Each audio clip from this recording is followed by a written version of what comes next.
વિદ્યાર્થી મિત્રો, આપ સૌનું YouTube ચેનલમાં સ્વાગત છે।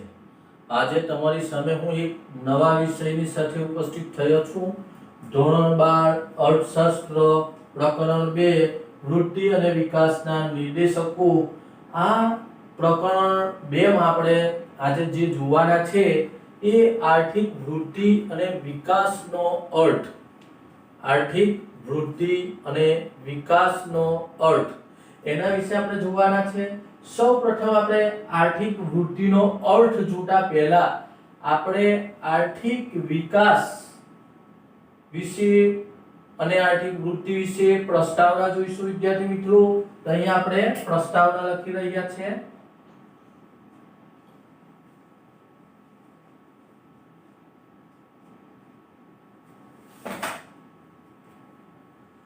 દુનિયાના ઘણા બધા દેશો અને એ બધા દેશોનું એક ધ્યેય છે આર્થિક વિકાસ કરવો। મહત્વનું ધ્યેય દુનિયાના બધા જ દેશો, કોઈ પણ દેશ અને કોઈ પણ દેશની સરકાર એક જ વાત વિચારે કે આપણા દેશનો વિકાસ થવો જોઈએ, આપણા દેશનો આર્થિક વિકાસ થવો જોઈએ।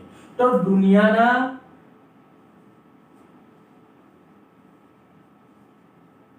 બધા જ દેશો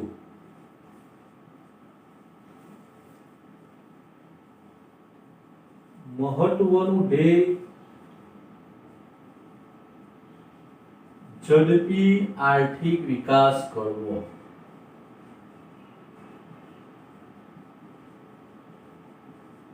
કોઈ પણ દેશ હોય, ભારત દેશની વાત કરીએ કે પછી પાકિસ્તાનની વાત કરીએ, અમેરિકાની વાત કરીએ કે ઇંગ્લેન્ડની વાત કરીએ, દરેક દેશ એવું વિચારે છે કે ઝડપી આર્થિક વિકાસ કરવો। અને બીજા વિશ્વ યુદ્ધ પછી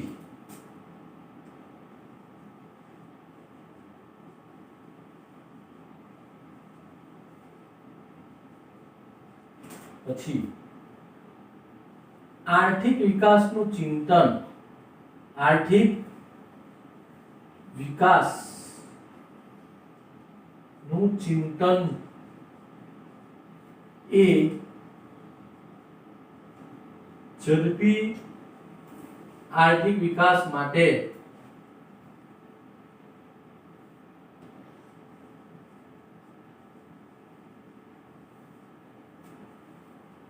કેન્દ્ર બિંદુ બન્યું। અહીંયા આપણે જોઈ શકીએ કે બીજા વિશ્વ યુદ્ધ ક્યારે થયું? 1939 થી 1945। બીજા વિશ્વ યુદ્ધ પછી અહીંયા જોઈ શકો તમે કે 1939 થી 1945 આ 6 વર્ષનો સમયગાળો એટલે વિશ્વમાં બીજું વિશ્વ યુદ્ધ થયું, જેમાં આપણે જાપાનમાં હિરોશીમા અને નાગાસાકી આ બે શહેરો ઉપર અમેરિકાએ બોમ્બ મારેલો અને એ બોમ્બના કારણે લાખો લોકો મૃત્યુ પામેલા અને જે લોકો બચેલા ત્યાંના મકાનો તૂટી પડ્યા, ત્યાંના લોકોનું આર્થિક જીવન અસ્તવ્યસ્ત થઈ ગયું અને એના કારણે લોકો ગરીબીમાં સપડાયા। એટલા માટે અહીંયા લખેલું છે બીજા વિશ્વ યુદ્ધ પછી આર્થિક વિકાસનું ચિંતન, આર્થિક વિકાસ કરવા માટેનું ચિંતન એ ઝડપી આર્થિક વિકાસ માટેનું કેન્દ્ર બિંદુ બન્યું।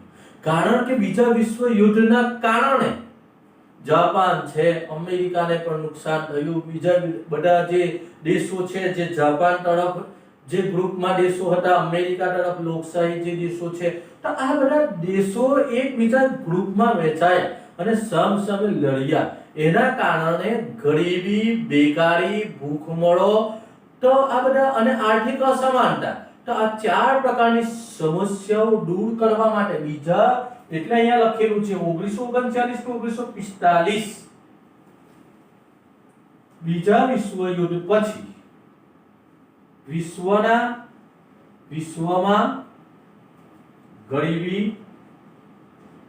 બેકારી, અસમાનતા અને ભૂખમરાનો પ્રશ્નો દૂર કરવા, આર્થિક વિકાસ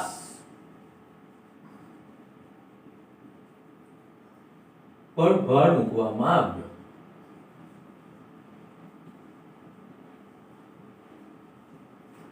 વિદ્યાર્થી મિત્રો અહીંયા જોઈ શકો કે બીજા વિશ્વયુદ્ધમાં દરેક દેશને અસર થઈ, કેટલાય દેશો પાયમાલ બન્યા, એના કારણે કેટલાય દેશોમાં ગરીબી, કેટલાય દેશોમાં બેકારી, લોકોને કામ ના મળતું હતું, કોઈકને નોકરી ના મળે, કોઈકને રોજગારી ન મળે, અસમાનતા, ગરીબ લોકો વધારે ગરીબ બન્યા અને માલદાર લોકો વધારે માલદાર બન્યા, એને અસમાનતા કહેવાય. ગરીબ વધારે ગરીબ બન્યા અને માલદાર વધારે માલદાર બન્યા. ગરીબ અને માલદાર વચ્ચે અંતર વધતું ગયું. આ જે અસમાનતા છે અને ભૂખમરા, કેટલાક લોકોને ખાવા માટે, પીવા માટે વસ્તુઓ ના મળતી હતી. તો એવી જે સમસ્યાઓ અને આ ચાર પ્રકારના જે પ્રશ્નો છે વિશ્વમાં, આ વિશ્વના ચાર પ્રકારના પ્રશ્નો દૂર કરવા માટે આર્થિક વિકાસ પર ભાર મૂકવામાં આવ્યો કે દરેક દેશ વિકાસ કરે અને આ બધા પ્રશ્નો દૂર થાય એ માટે ઘણી કોશિશો કરવામાં આવી. તો તેમાંથી આર્થિક વિકાસ અને આર્થિક વૃદ્ધિ, તેમાંથી આર્થિક વિકાસ અને આર્થિક વૃદ્ધિ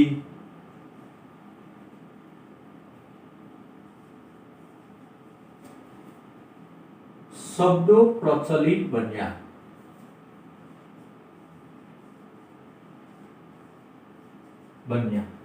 એટલે આર્થિક વિકાસ અને આર્થિક વૃદ્ધિ શબ્દો કેવી રીતે આવ્યા કે આ જે ભૂખમરો, ગરીબી, બેકારી, આ બધી સમસ્યા દૂર કરવા માટે જે ઝડપી આર્થિક વિકાસ ઉપર ભાર મૂકવામાં આવ્યો, તો એ આર્થિક વિકાસ ઉપર જે ભાર મૂકવામાં આવેલો છે તેમાંથી આર્થિક વિકાસ અને આર્થિક વૃદ્ધિ શબ્દો પ્રચલિત બન્યા છે. શરૂઆતમાં એટલે કે 1945 પછીના વર્ષોમાં, શરૂઆતના વર્ષોમાં વાત કરીએ તો આર્થિક વિકાસ અને આર્થિક વૃદ્ધિ શબ્દો એકબીજાના બદલામાં વાપરવામાં આવતા હતા. એટલે ભૂતકાળમાં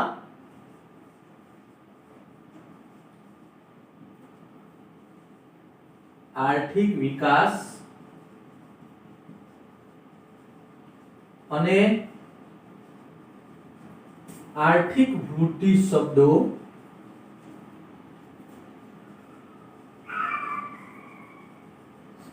એકબીજાના બદલામાં વાપરવામાં આવતા હતા. ભૂતકાળમાં જેને આપણે આર્થિક વિકાસ કહીએ તેને જ આર્થિક વૃદ્ધિ કહેવામાં આવે. એટલે ભૂતકાળમાં આર્થિક વિકાસ અને આર્થિક વૃદ્ધિ શબ્દો એકબીજાના બદલામાં વાપરવામાં આવતા હતા. બંને સામાન્ય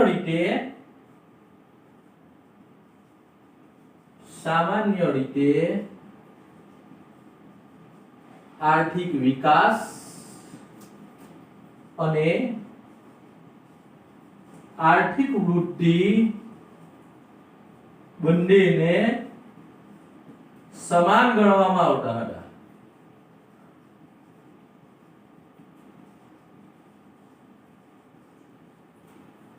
શરૂઆતમાં એટલે કે 1945 પછી ઝડપી આર્થિક વિકાસ ઉપર જેવો ભાર મૂકવામાં આવ્યો અને દુનિયાના બધા જ દેશો આર્થિક વિકાસ કરવા પાછળ લાગી ગયા કે આર્થિક વિકાસ કરીશું તો દેશમાં ગરીબી દૂર થશે, બેકારી દૂર થશે, લોકોને રોજગારી મળશે અને બેકારી દૂર થશે, ભૂખમરો દૂર થશે અને લોકોને ખાવાનું મળશે.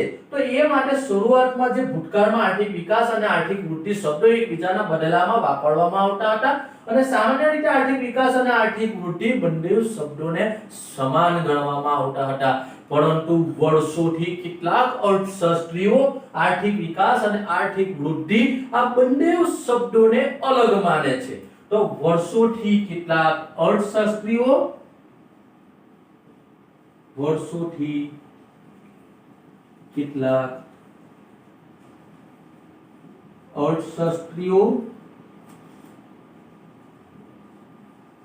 આર્થિક વિકાસ અને આર્થિક વૃદ્ધિ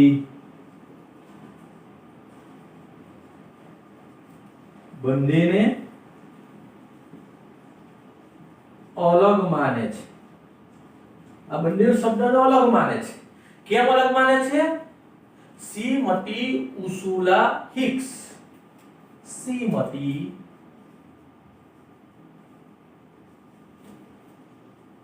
ઉર્સુલા હિક્સ આ અર્થશાસ્ત્રી છે. શ્રીમતી ઉર્સુલા હિક્સ એ શું કહે છે કે આર્થિક પ્રશ્નોનું નિરાકરણ વિકાસશીલ દેશોમાં આર્થિક વૃદ્ધિનું નિરાકરણ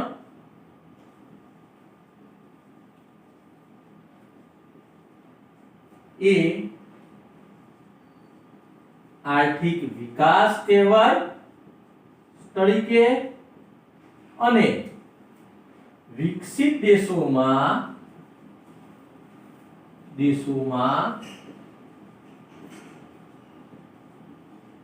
આર્થિક વિકસિત દેશોમાં આર્થિક પ્રશ્નોનું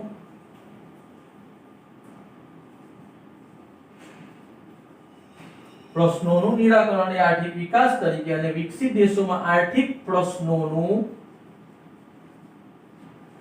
નિરાકરણ એ આર્થિક વૃદ્ધિ તરીકે ઓળખવામાં આવે છે. અહીંયા આપણે જોઈ શકીએ શ્રીમતી ઉર્સુલા હિક્સ શું કહે છે કે આર્થિક પ્રશ્નોનું નિરાકરણ બંને દેશો માટે, વિકાસશીલ દેશો માટે આર્થિક વૃદ્ધિનું, વિકાસશીલ દેશો માટે આર્થિક પ્રશ્નોનું નિરાકરણ અને વિકસિત દેશો માટે આર્થિક પ્રશ્નોનું નિરાકરણ. વિકાસશીલ દેશોમાં આર્થિક પ્રશ્નોનું નિરાકરણ કરવામાં આવે તો એને આર્થિક વિકાસ કહેવાય અને વિકસિત દેશોમાં આર્થિક પ્રશ્નોનું નિરાકરણ કરવામાં આવે તો તેને આર્થિક વૃદ્ધિ કહેવામાં આવે છે. વિકાસશીલ દેશો એટલે કે ગરીબ દેશો, જે દેશો અત્યારે વિકાસ કરી રહ્યા છે એ દેશોમાં ઇકોનોમિકલ પ્રોબ્લેમ, આર્થિક સમસ્યાઓ દૂર કરવા માટે જે પ્રયત્નો કરવામાં આવે ગરીબ દેશોમાં આર્થિક સમસ્યા દૂર કરવા માટે જે પ્રયત્નો કરવામાં આવે એને આર્થિક વિકાસ કહેવાય અને વિકસિત દેશો, માલદાર દેશો, અમેરિકા, જાપાન, ફ્રાન્સ, કેનેડા આ બધા દેશોમાં આર્થિક સમસ્યા, ઇકોનોમિકલ પ્રોબ્લેમ જે હોય અને એને સોલ્વ કરવા માટે, એના નિરાકરણ કરવા માટે જે પ્રયત્નો કરવામાં આવે છે એને આર્થિક વૃદ્ધિ કહેવામાં આવે છે. ગરીબ દેશોના પ્રોબ્લેમ સોલ્વ કરવા, આર્થિક પ્રોબ્લેમ સોલ્વ કરવા એને આર્થિક વિકાસ અને માલદાર દેશોના આર્થિક પ્રોબ્લેમ સોલ્વ કરવા એને આર્થિક વૃદ્ધિ તરીકે ઓળખવામાં આવે છે. હવે આપણે આર્થિક વૃદ્ધિનો અર્થ જોઈશું.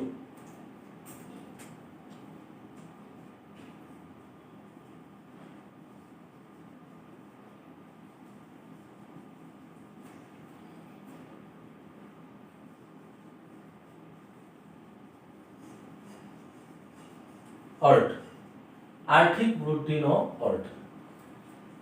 વિદ્યાર્થી મિત્રો, લાંબા સમય સુધી એક શબ્દ યાદ રાખવાનો છે, લાંબા સમય સુધી. પહેલો શબ્દ કયો યાદ રાખવાનો છે? જો આર્થિક વૃદ્ધિનો અર્થ તમારે સરળ ભાષામાં યાદ રાખવું હોય તો જે રીતે હું તમને યાદ કરાવું એ રીતે તમે યાદ કરજો. લાંબા સમય સુધી ઉત્પાદનના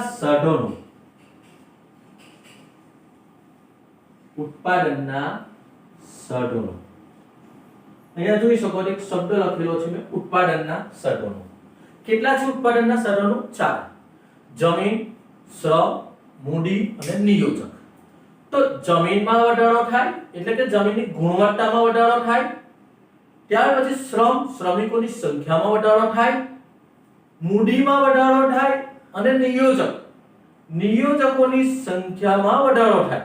ચારે ચારમાં વધારો થાય એટલે કે એમની પુરવઠામાં વધારો થાય. એનો મતલબ શું થાય? એના પુરવઠામાં વધારો થાય. તો પુરવઠામાં વધારો થવાથી શું થશે? ઉત્પાદન વધશે. કોનું? વસ્તુઓ અને સેવાઓનું ઉત્પાદન વધશે. તો ઉત્પાદનના ચાર સાધનો છે: જમીન, શ્રમ, મૂડી અને નિયોજક. તો ચારે ચાર ઉત્પાદનના સાધનોના એક તો પુરવઠામાં વધારો થાય,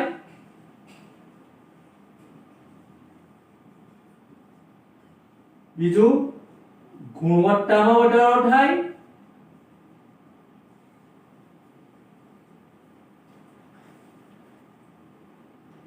ઉત્પાદકતામાં વધારો થાય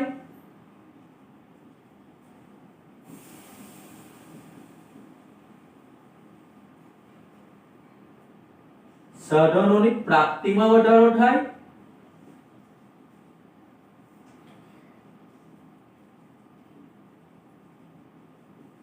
અને કાર્યક્ષમતામાં વધારો થાય.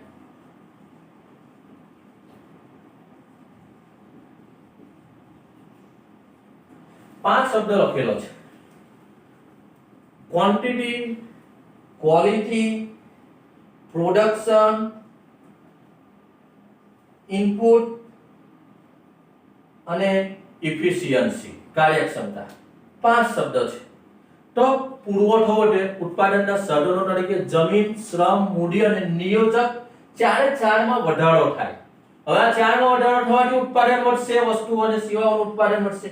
ગુણવત્તામાં વધારો થાય. જમીનની ગુણવત્તા સુધરે. પહેલા જમીનમાંથી જેટલું ઉત્પાદન થતું હતું ખેતી ક્ષેત્રે એના કરતાં હવે વધારે ઉત્પાદન થતું થઈ જાય તો એ જમીનની ગુણવત્તા સુધરેલી કહેવાય. શ્રમ, શ્રમિકો અભણ હોય એના કરતાં એ શિક્ષિત બને, ટ્રેનિંગ તાલીમ પામેલા હોય તો એની ગુણવત્તામાં વધારો થયેલો કહેવાય. મૂડી, મૂડીની ગુણવત્તામાં પણ વધારો થાય. અને નિયોજક તો એનું જે નિર્ણય શક્તિ છે તો એમાં પણ જેટલો સુધારો થાય તો એની ગુણવત્તામાં વધારો થયેલો કહેવાય. તો પુરવઠો વધ્યા, ચારે ચાર સાધનો વધી જાય અથવા ચારે ચાર સાધનોની ક્વોલિટી વધી જાય, સારી થઈ જાય, સુધરી જાય અને એના કારણે ઉત્પાદકતામાં વધારો થાય કે અત્યાર સુધી જમીનમાંથી જેટલું ઉત્પાદન થતું હતું એટલી જ જમીનમાંથી વધારે ઉત્પાદન થતું થઈ જાય.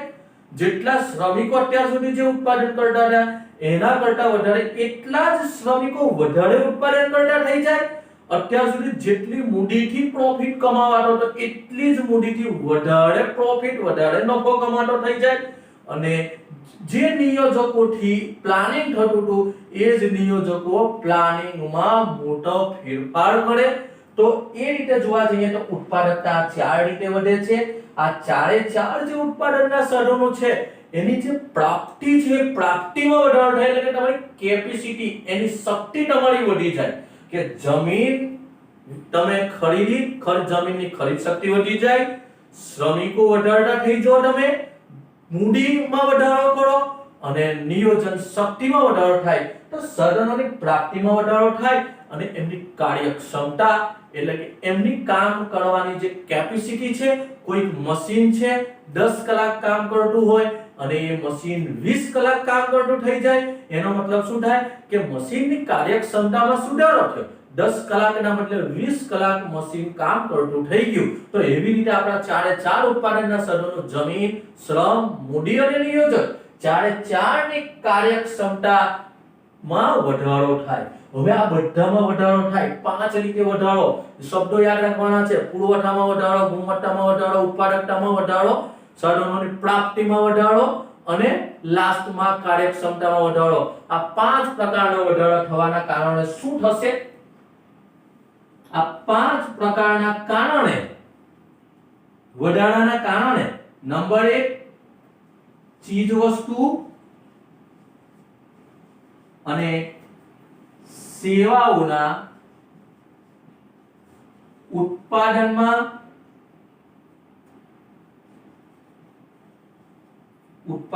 વધારો થાય.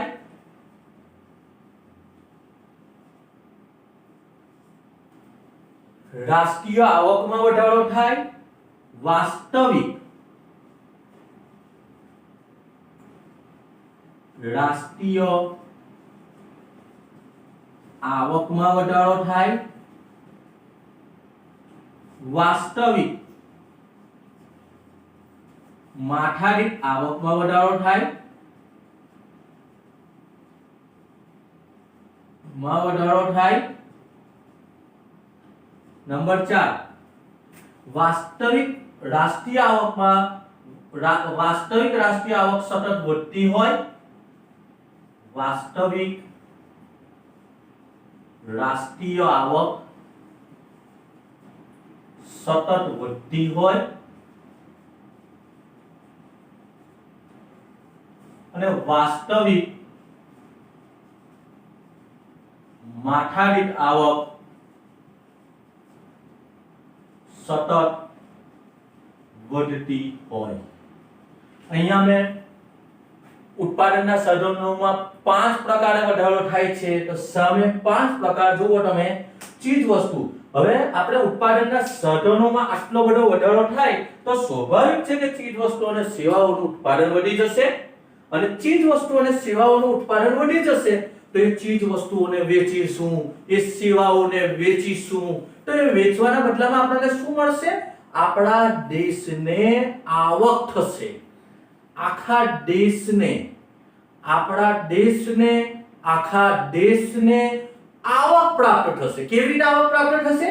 ઉત્પાદનના જે સાધનો છે એ સાધનોના પુરવઠામાં વધારો થાય, સાધનોની ગુણવત્તામાં વધારો થાય, એની કાર્યક્ષમતામાં વધારો થાય, તેની ઉત્પાદકતામાં વધારો થાય અને તેની સાધનોની પ્રાપ્તિમાં વધારો થાય। તેના કારણે ચીજ વસ્તુઓ અને સેવાઓનું ઉત્પાદન વધશે। ચીજ વસ્તુઓ અને સેવાઓનું ઉત્પાદન વધશે અને એનું વેચાણ કરવામાં આવશે।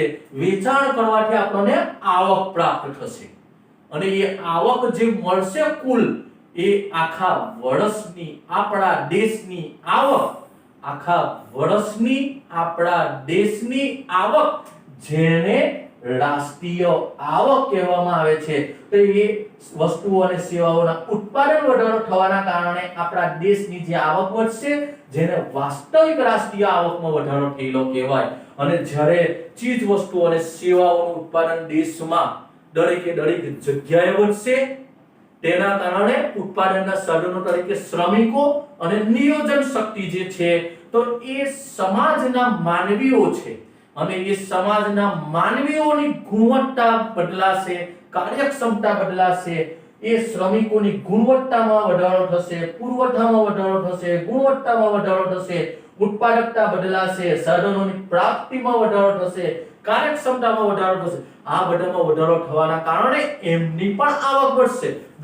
દરેક વ્યક્તિ એક વ્યક્તિની આવકમાં વધારો થશે। દરેક વ્યક્તિ પર વ્યક્તિ તો પર વ્યક્તિ એ શું છે? માથાદીઠ આવક। તો દેશની વાસ્તવિક માથાદીઠ આવકમાં વધારો થાય।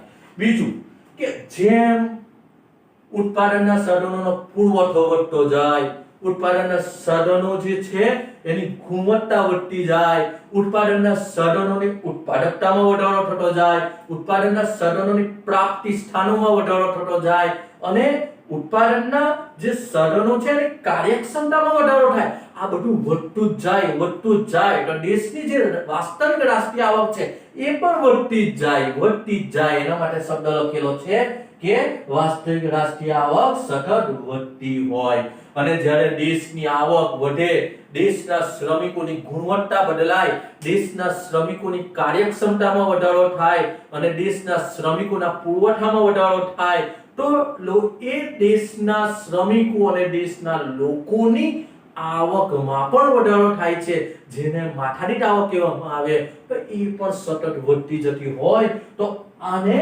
આર્થિક વૃદ્ધિ કહેવામાં આવે છે। વિદ્યાર્થી મિત્રો આર્થિક વૃદ્ધિના અર્થમાં તમારે કઈ રીતે લખવાનું છે? એક જ વાર બોલી શાંતિથી સાંભળવાનું તમારે।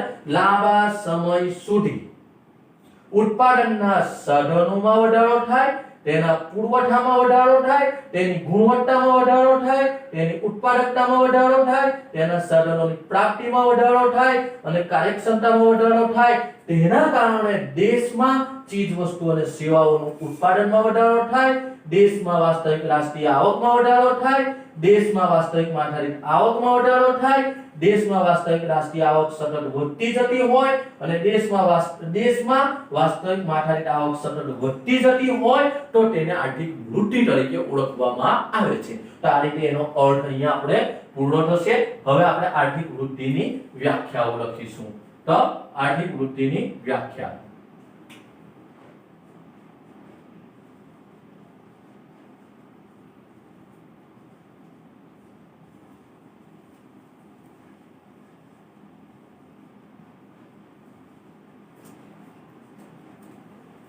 આર્થિક વૃદ્ધિની વ્યાખ્યા કે આર્થિક વૃદ્ધિ કોને કહેવામાં આવે છે.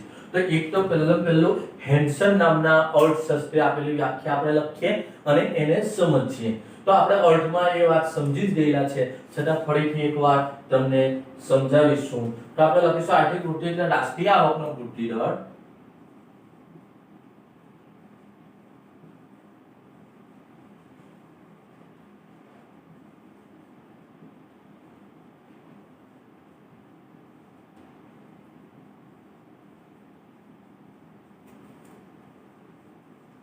રાષ્ટ્રીય આવકનો વૃદ્ધિ દર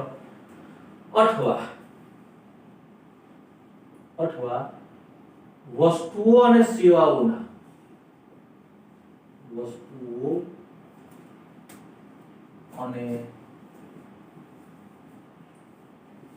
સેવાઓના કુલ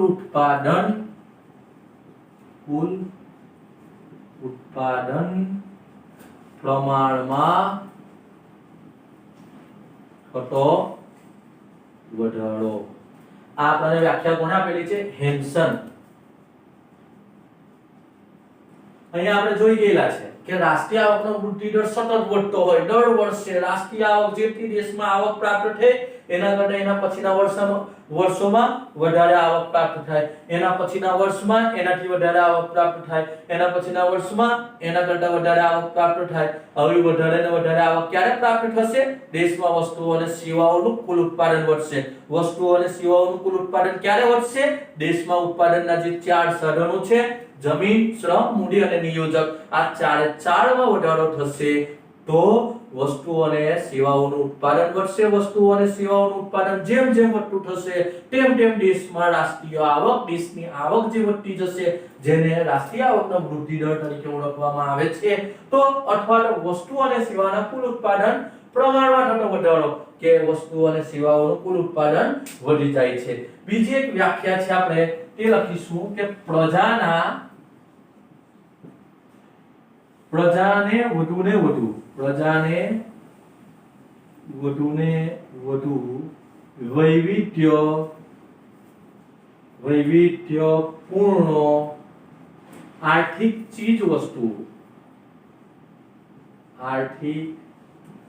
ચીજ વસ્તુઓનો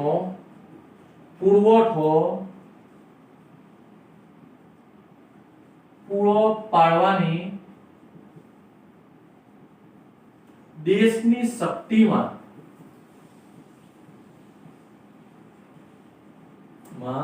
લાંબા ગાળા માટે થતો વધારો આર્થિક વૃદ્ધિ છે. આ વ્યાખ્યા કોણે આપી? સાયમન કુઝનેટ્સ.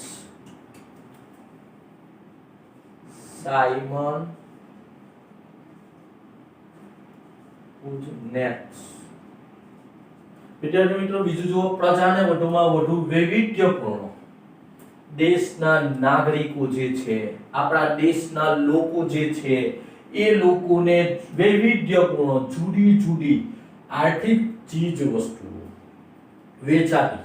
આર્થિક ચીજ વસ્તુઓ એટલે આપણે એના બદલામાં પૈસા લેવામાં આવે. આર્થિક ચીજ વસ્તુઓનો પુરવઠો પૂરો પાડવાની. હવે આર્થિક ચીજ વસ્તુનો પુરવઠો ક્યારે પૂરો પાડી શકાશે આપણાથી?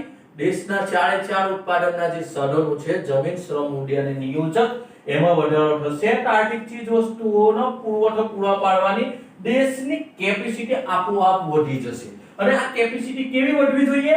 લાંબા ગાળા માટે. એક વર્ષમાં કેપેસિટી પૂરી થઈ જાય તો એ દેશ આર્થિક વિકાસ નહીં કરી શકે.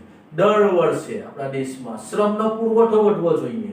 એકલો શ્રમનો પુરવઠો ના વધે, એની ગુણવત્તા બદલાય, એની કાર્યક્ષમતા બદલાય, એની ઉત્પાદકતા બદલાય, સાધનોની પ્રાપ્તિ બદલાય. તો આ બધામાં બદલાવાના કારણે લાંબા ગાળા માટે થતો વધારો જે છે એને આર્થિક વૃદ્ધિ તરીકે ઓળખવામાં આવે છે.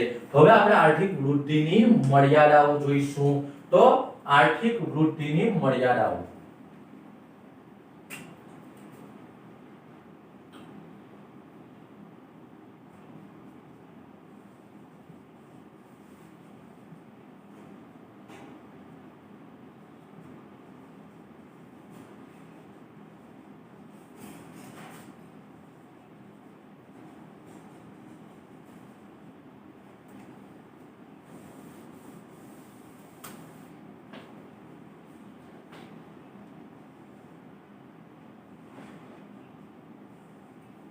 આર્થિક વૃદ્ધિની મર્યાદાઓ.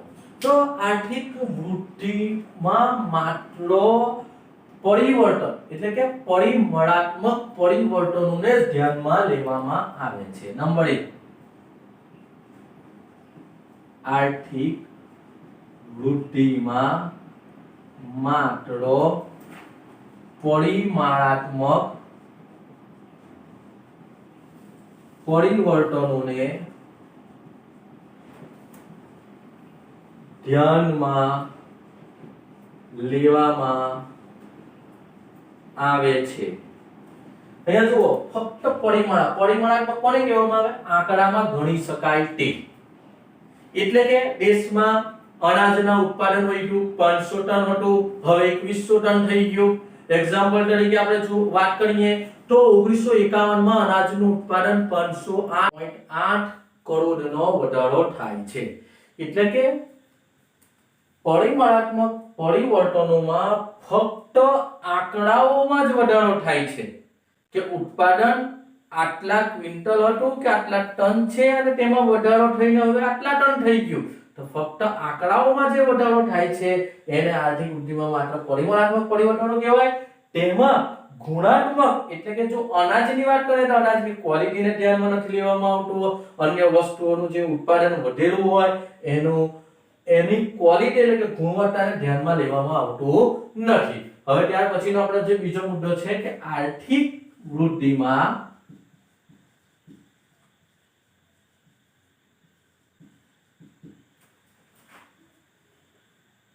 રાષ્ટ્રીય આવક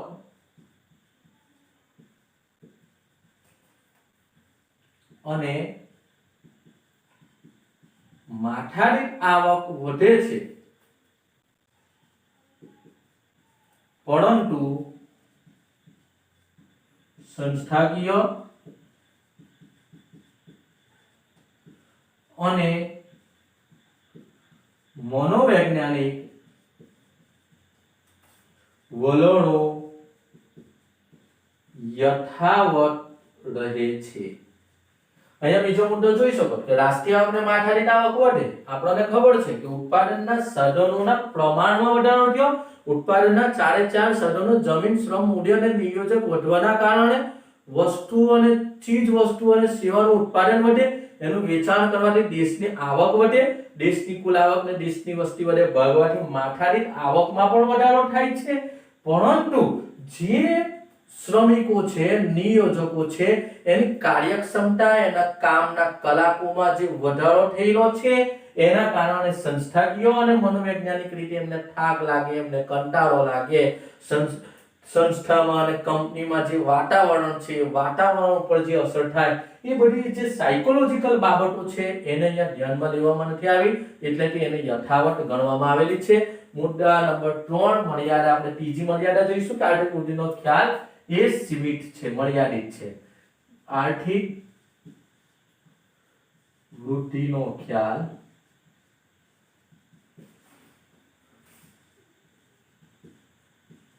મર્યાદિત છે. તે માત્ર ઉત્પાદનમાં થતો વધારો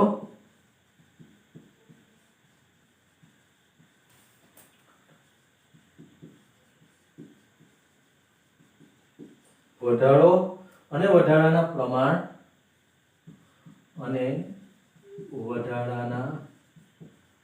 પ્રમાણને દર્શાવે છે. એટલે કે વૃદ્ધિનો ખ્યાલ એટલે મર્યાદિત છે કે ઓન્લી ઉત્પાદન જે વધે તે બતાવે અને ઉત્પાદનનું પ્રમાણ કેટલું વધેલું છે, કેટલું ઉત્પાદન વધ્યું તે બતાવે છે, પરંતુ તેની ગુણવત્તા એટલે કે ક્વોલિટીનું અહીંયા બતાડવામાં આવતું નથી. અને મુદ્દા નંબર આપણે 4 જોઈએ તો લોકોનું કલ્યાણ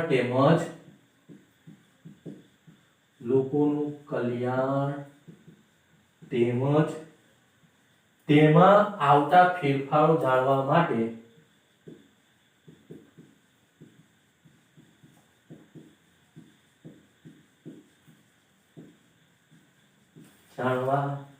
માટે આર્થિક વૃદ્ધિનો ખ્યાલ બહુ ઉપયોગી બનતો નથી.